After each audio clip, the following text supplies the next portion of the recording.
जान दिव्य कार्य पूर्ण होते ही वसुदेव ने बालक वापस देवकी को सौंप दिया। मेरे लाल, तुम लौट आए। और वह स्वयं फिर से अपने पैरों में पूर्ववत बंधन पहन चुके थे। लीला यही थी।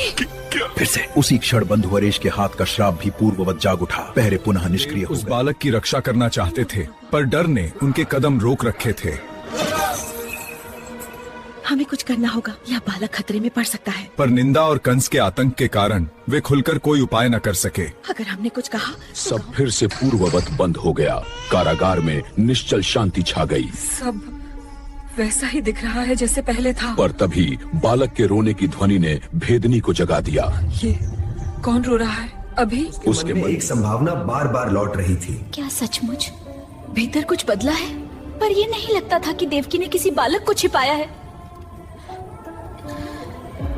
देवकी की दशा देखकर उसके मन में चिंता नहीं, पर ही तैनात थी, पर आगे बढ़ने का साहस ना जुटा सकी। मैं अंदर जाकर देख भी कैसे सकती हूँ? न वो खुले रूप में जांच पाई, न बात को स्पष्ट कर सकी। अगर मैंने गलत देखा, दंड भारी होगा। उधर वसुदेव फिर उसी स्थिर अवस्था में दिखे, मानो कुछ हुआ। कुल देवकी के मन में प्रश्नों का तूफान उठ पड़ा। बस ये आपने क्या किया? अपने पति की निश्चल अवस्था ने उनके हृदय को और भी चोट पहुंचाई। बंधुवर, मैं तो आपकी भ्रमिता हूँ। मुझसे सब क्यों छिपाया? उनकी व्यथा केवल भय से नहीं, विश्वास के टूटने से भी थी। देवकी के मन में एक और आशंका पनपने लगी। क्या यही मेरे बच्चों का भाग्य था? उन्हें लगने लगा ये सब मात्र संयोग नहीं। क्या ये आदमी बार बार हमारे बालकों का नाश ही लाएगा? कन्या का स्मरण होते ही उनकी व्यथा और बढ़ गई। मातृत्व की पीड़ा ने उनका कन्या सौंपते ही देवकी का हृदय दुख से भर उठा। हे देव, ये कैसी क्रूर लीला।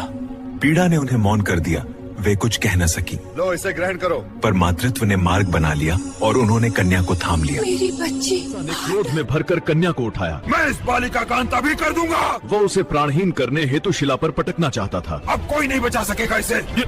ये क्या हो रहा है? पर अचानक कन्या उसके हाथों से छूटकर दिव्य प्रकाश में बदलने लगी। नहीं, तुम कौन हो? मेरी रक्षा करो। भेदनी भय से व्याकुल होकर भगवान को पुकारने लगी।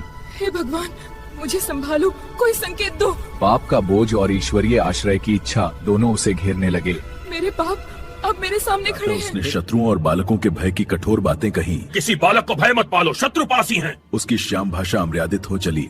शिष्टता की सीमा टूट गई। ये कृत्य अब दया नहीं बलि मांगेगा। पर अपने ही वचन सुनकर वह बहुत विविम्र, अत्यंत व्याकुल हो उठा। बंधु हरेश उलाहना भरे स्वर में वसुदेव से कहने लगा। तुम्हें इस बालिका को समझाकर शांत करना चाहिए था, लेकिन उसे लगा वसुदेव ने इसे असंभव मानकर छोड़ दिया। पर तुम तो यह संभावना करते हो कि यह तो अशक्य है। वह समझ न पा रहा था। ऐसा मत, ऐसा निर्णय कैसे टिक सकता है? मन पाप। हे देवो, बंधु हरेश आदर से वसुदेव के सामने हाथ जोड़कर खड़ा हुआ। हे वसुदेव जी, आप तो हमारे उसे लगा वसुदेव में देवत्व का स्वयं को संभालते हुए कहा, मैं तो उसी प्रकार शांत हूँ। उसे लगा यह कृत्य सुख की चाह में पाप बन सकता है। कृत्य भी सुख संभव से पाप हो जाता है। भगवान उसके हृदय में ही थे, वह यही मानता था। भगवान वे मेरे हृदय की स्थ में है। वह कहने लगा, भय और दुख से टूटकर विनती करने लगा। मेरे भाई को शांत करो, मेरी दुखता मिटा दो।